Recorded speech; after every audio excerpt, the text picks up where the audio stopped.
This morning's passage comes from Mark chapter 10 verses 1 to 16 and also Mark chapter 10 verses 46 to 52. Jesus then left that place and went into the region of Judea and across the Jordan. Again, crowds of people came to him, as was his custom. He taught them. Some Pharisees came and tested him by asking, "Is it lawful for a man to divorce his wife?" "What did Moses command you?" he replied. They said, "Moses permitted a man to write a certificate and send her away." "It was because your hearts were hard that Moses wrote to you this law," Jesus replied. "But at the beginning of creation, God made them male and female. For this reason, a man will leave his father and mother and be united to his wife, and the two will become one flesh.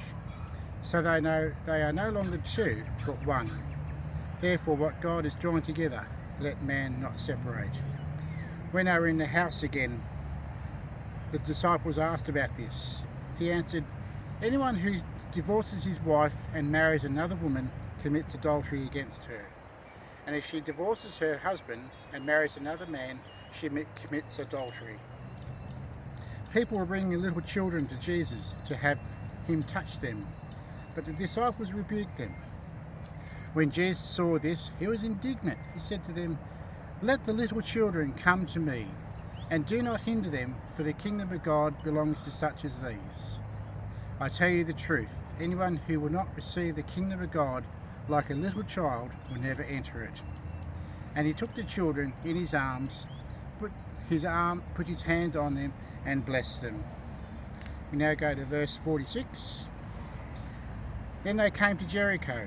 As Jesus and his disciples, together with a large crowd, were leaving the city, a blind man, Bartimaeus, that is, the son of Timaeus, was sitting by the roadside begging. When he heard that it was Jesus of Nazareth, he began to shout, "Jesus, Son of David, have mercy on me." Many rebuked him and told him to be quiet, but he shouted all the more, "Son of David, have mercy on me." Jesus stopped and said, "Call him." So they called to the blind man, "Cheer up, on your feet, he's calling you."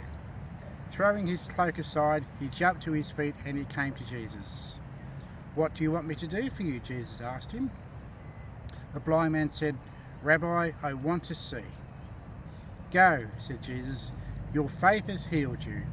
Immediately he received his sight and followed Jesus along the road. This is the word of the Lord.